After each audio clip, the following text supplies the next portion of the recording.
My name is Robert, and I'm a master's student at the Norwegian University of Life Sciences.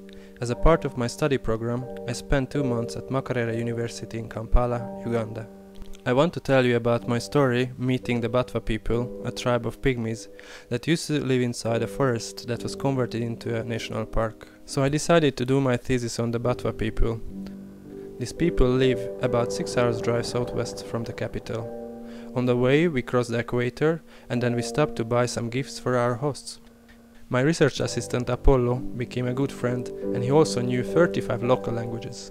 As we were closing in our destination, the landscape changed and we could see the typical terrace farming for this area. Reaching the villages, we could see the long-line volcanoes sticking out in the horizon. The first Mutwa that we met was an older lady. As a result of the marginalization of the Batwa, they are known to be shy towards outsiders. But we managed to interview her, and we found out that she was living in poor conditions. She was living with her sister. She only owned a small piece of land that could not feed the whole household, so she worked as a wage laborer to make ends meet. A young Batwa had aspirations to become a famous musician one day, and posed for the camera. The chairman was an elder and had the responsibility to take care of the community. There is a strong belief in traditional medicine in the Batwa community.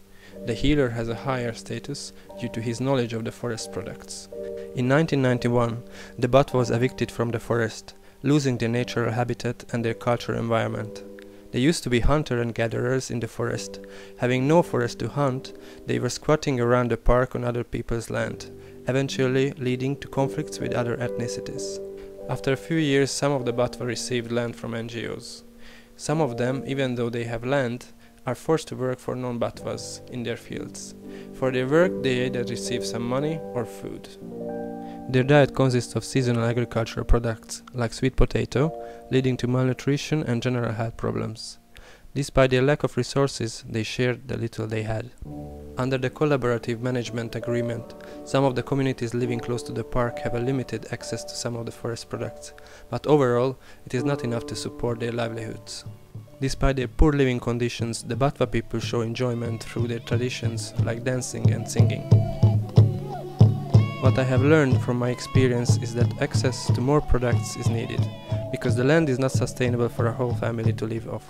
Their life outside the forest has created a need for a deeper understanding for how to manage their life in a modern setting. The Batwa expressed no desire to return to the forest, but wanted to be seen as equal participants in the modern society. I want to thank the Batwa for opening up their homes to me and allowing me to understand their struggles.